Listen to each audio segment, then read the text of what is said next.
continuing from where we stopped yesterday, the chapter in regards to the reproach of Qur'an recitation by unmindful people, people who recite the Qur'an, but they don't take heed to the message of the Qur'an and the severe warnings which come with regards to this.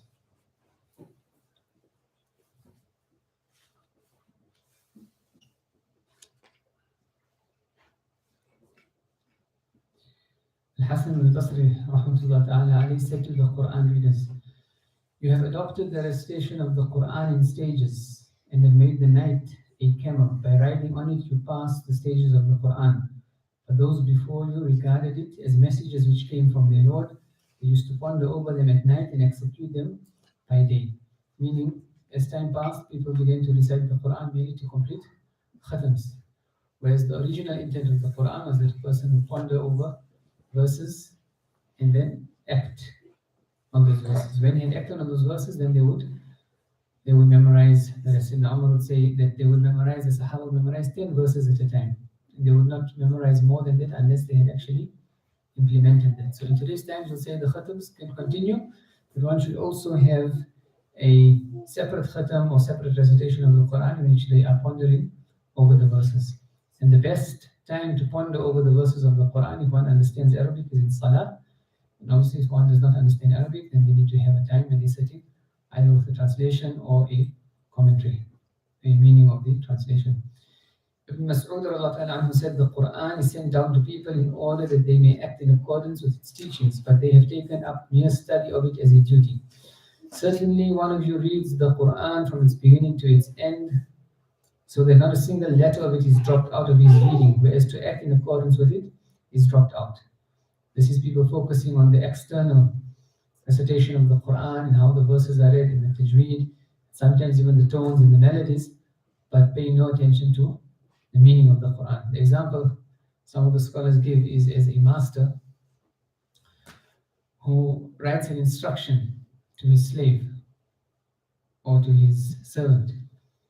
He tells this, it's written in there to the servant that I order you to, for example, if we take any meal task, to wash the car and clean the inside, and in the cubby there is some dirt there, take it out, and he gives them a whole detail of how exactly to wash the car. I want the legs polished with this type of polish, and I want the inside vacuumed with this type of device and whatever. So a whole page. And so the servant takes this letter and he starts reading out the instructions. "Oh, my servant, I want you to wash the car, and I want you to do this, and I want you to do that." And then he goes and in nice melodies also he starts singing this, reading this letter, and he goes to his friends and says, "Look, my master sent me this letter."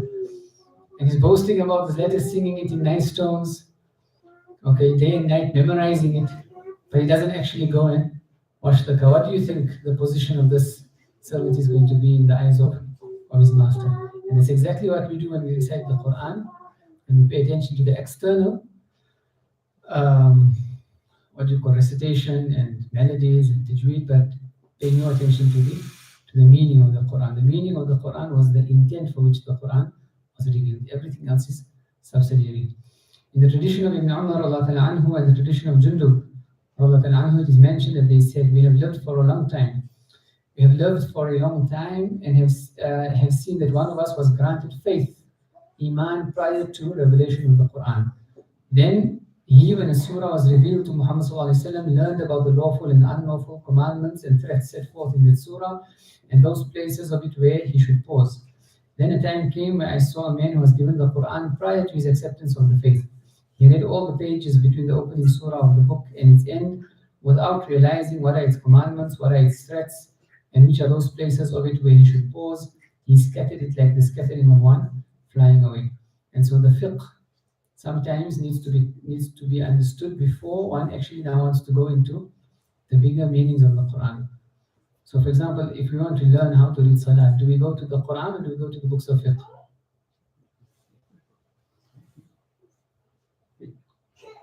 Where are the books of fiqh taken from? Some people think that the madahib or the ulama of fiqh did something completely on their own and their own concoctions. The four madahib and the fiqh comes from the Quran. Okay, it comes from the hadith of the Prophet ﷺ. But one needs to understand, for example, how do we know how many rak'ats to read in Maghrib? And how many rak'ats to read in Asr and Fajr? This comes from fiqh, this comes from the hadith of the Prophet ﷺ. You won't find these details in the Quran.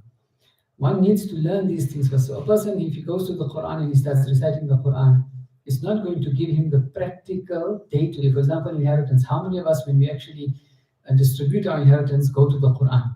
What do? We go to the, who do we go to?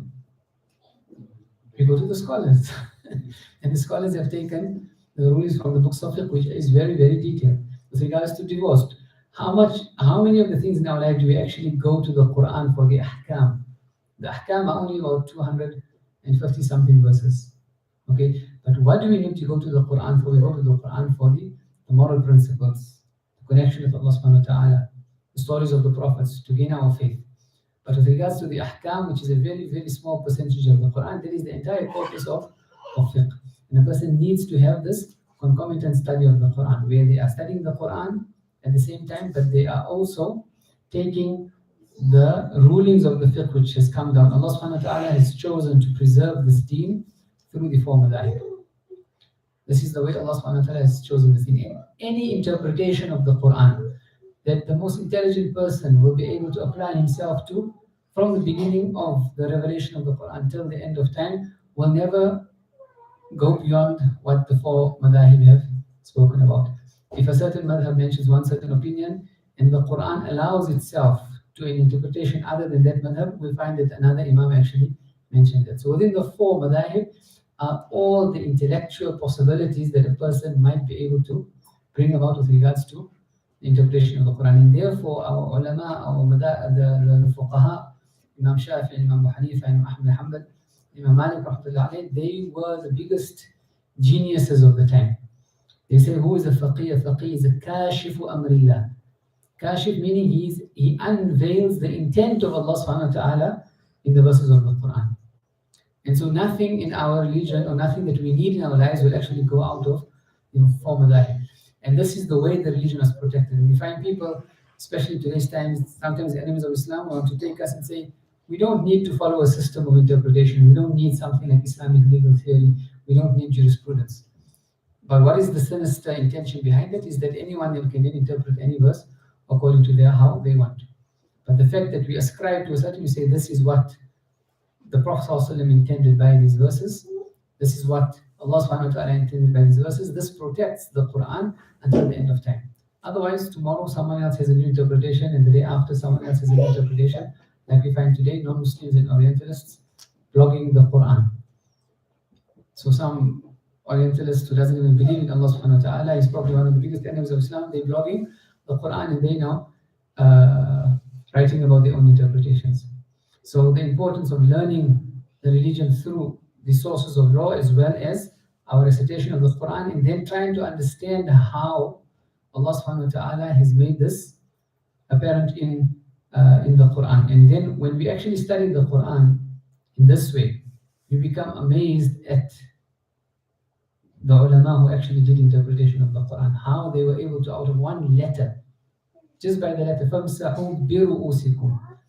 You know the verse of the Quran. Allah says, when you wash your hair, to take wudu, or you believe when you stand to pray, then wash your faces and your hands, wipe your head and your feet. فَامْسَحُوا. What's the Arabic word? فَامْسَحُوا بِرُؤُوسِكُمْ. Just this letter ba, there were so many different interpretations which the ulama mentioned.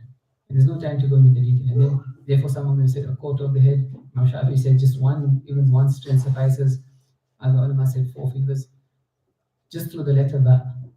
There are so many different interpretations. What about the entire Quran in the Arabic language? It has occurred in the Torah, man, you are not ashamed of me. Sometimes a letter comes to you from a certain friend while you are walking along the road. Turning aside from the road, you sit, read the letter and ponder over each word of it so that no part of it is missed. This book of mine, meaning the Torah, I have sent down to you.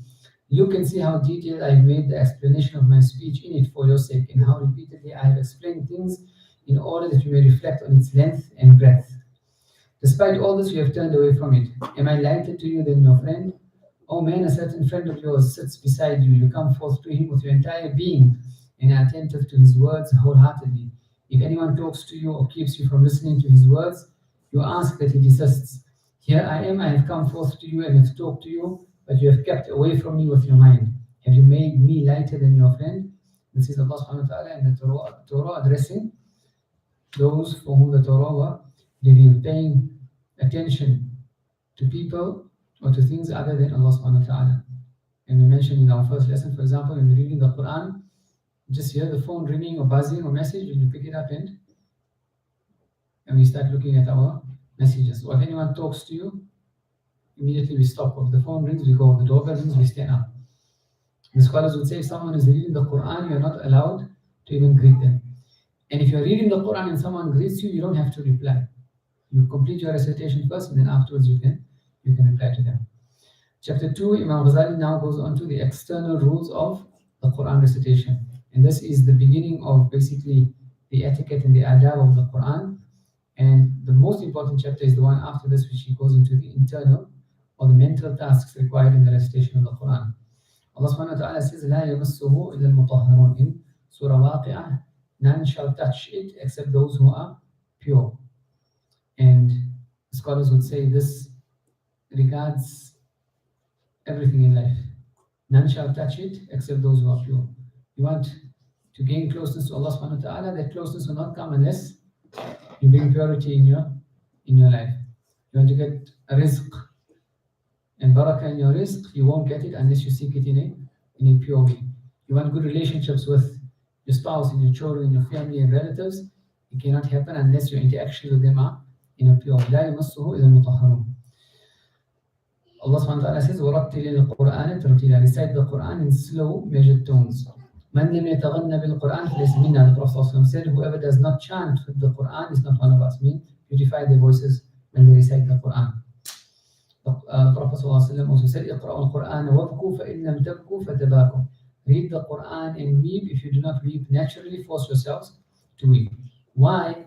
Some people think that because the Quran ought to be say or something said. This is not, we don't want to recite the Quran because we want to be sad or induce sadness. But one of the signs of connecting with Allah subhanahu wa ta'ala, Allah subhanahu wa ta'ala says in the Quran, تَقْشَعِرُّ مِنْهُ جُلُودُ الَّذِينَ يَخْشَوْنَ رَبَّهُم.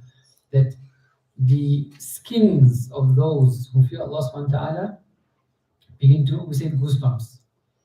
And so one of the signs of connecting to Allah subhanahu wa ta'ala when reciting the Quran are tears that come to the eyes, either in salah or when you holding your mushaf and you're reading.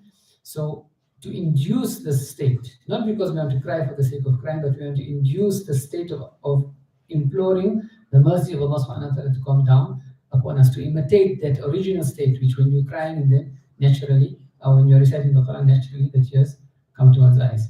And the heart softens, and the skin, Allah subhanahu wa ta'ala even then says, ثُمَّ تَلِينُ جُلُودُهُمْ وَقُلُوبُهُمْ إِلَى ذِكْرِ اللَّهِ.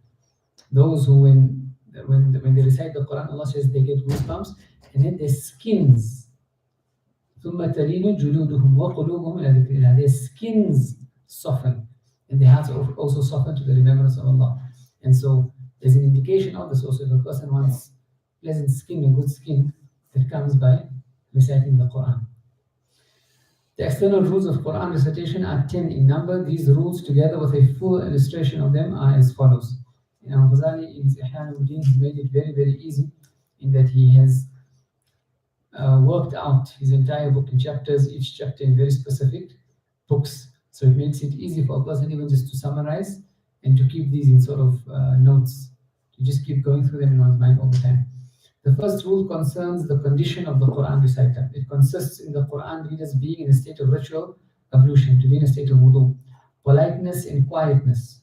One recites the Quran as though one is addressing Allah subhanahu wa ta'ala in a respectful manner, either standing or sitting facing the Qibla. There is a nur which manifests from the Qibla, and anyone who is facing the Qibla receives a portion of this nur, whether they realize it or not.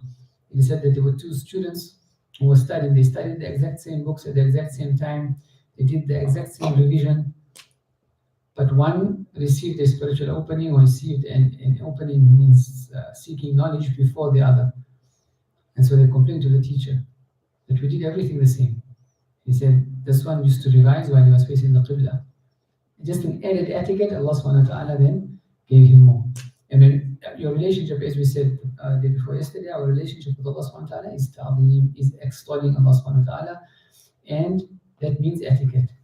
Just the way you sit when you read the Quran will change the feeling that you have in reading the Quran. You can be reading the Quran with your legs stretched out. You can be reading the Quran with your legs sitting in a position like we're sitting now, or you can sit and read the Quran in a tashahhud position. You don't have to sit like that the whole time, but you can start with that with your head bowed down, imagining that you are in the presence of Allah subhanahu wa ta'ala. Even the way you recite with your voice out of fear of Allah subhanahu wa ta'ala, all this induces the state in this connection. Facing the Qibla with the head cast down, neither sitting cross-legged, nor leaning against anything, nor sitting in a haughty manner. He should sit as he would when sitting in front of his teacher. And more than that, people would imagine that they are sitting in front of someone that they respect. And more than that, they would imagine they are sitting and reciting the Quran in front of the Sahaba. And more than that, they would imagine that they are sitting in front of the Prophet ﷺ and reciting the Quran. And more than that, they would imagine that they are sitting in front of Allah subhanahu wa ta'ala and reciting the Quran. Of all the conditions, the best is that he reads the Quran during the ritual prayer, standing and inside a mosque, in the masjid. This is one of the most excellent acts of a human being. If, however, he reads it without ritual ablution, while reclining on his side on the bed, he also has excellence, but this excellence is of a lower grade. And so a person can recite the Quran without being in a state of wudu. They can recite the Quran while they're lying down, they can recite the Quran while on their side, they can recite the Quran while they're walking, they can recite the Quran while doing different things. Okay, but we should have different levels. For example, you're going to sleep, you want to recite the Quran, no problem at all. But we shouldn't be void of this type of recitation when we give our complete heart and mind to Allah subhanahu wa ta'ala. The proofs for these views, or how Imam Ghazali is mentioned in why it is permissible to remember or recite the Quran standing, sitting, and lying down, is the verse of the Quran in which Allah subhanahu wa ta'ala says, الذين يذكرون الله قياما وقعودا وعلى جنوبهم ويتفكرون في خلق السماوات والأرض.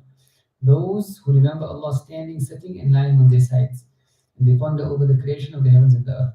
Thus Allah subhanahu wa ta'ala has praised all three conditions. He has, however, mentioned the first condition of standing in the remembrance of Allah, then the condition of sitting, and then the remembrance of Allah lying on one side. Ali radiallahu ta'ala anhu said, one who reads the Quran standing in ritual prayer will obtain 100 good deeds for reading each letter of it. One who reads the Quran sitting in ritual prayer will obtain 50 good deeds for reading each letter. And one who reads the Quran outside the ritual prayer but being in a state of ritual ablution will obtain 25 good deeds. And one who reads the Quran being without ritual ablution will obtain 10 good deeds. And this is the minimum which the Prophet ﷺ mentioned. The reading of the Quran, which constitutes part of keeping vigil at night, Qiyamul Layl, is more excellent than reading it during the daytime. For at night, the mind is most free from other matters.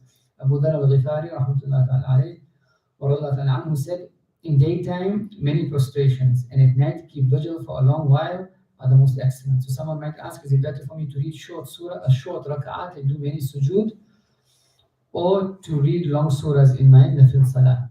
And so Abu Dharr al-Ghifari, Allah ta'ala says, during the day, you should make lots of sujood, and in the evening, you should stand in long raka'at with the Quran. The Hanafi madhab, obviously, in Salah, you're not allowed to hold the Mus'haf. In the Shafi'i madhab, you're allowed to actually hold the Mus'haf and read from it. And so we find sometimes people would, even in the sunnahs of Salah, right, they would make a khatam, or they would read at least your para that you're supposed to be reading, or your juz that you're supposed to be reading for the day, just in your sunnahs. So for example, in your Ishraq Salah, you can read, however, a quarter or less than a quarter. In your sunnahs for Dhuhr, you can read another quarter or less than a quarter. In your sunnahs for Asr, in your sunnahs after Maghrib, in your Isha, meaning only just in your sunnahs, you can complete one juz every single day if you hold in the Mus'haf and reading it. And that's according to the Shafi'i madhab. We ask Allah subhanahu wa ta'ala to grant us tawfiq to put into practice. We ask Allah subhanahu wa ta'ala to allow this Ramadan to pass by with us in blessings and barakah and connection to the Quran. Wa sallallahu ta'ala ala sayyidina Muhammad wa ala alihi wa sahbihi ajma'in. Subhana rabbika rabbil izzati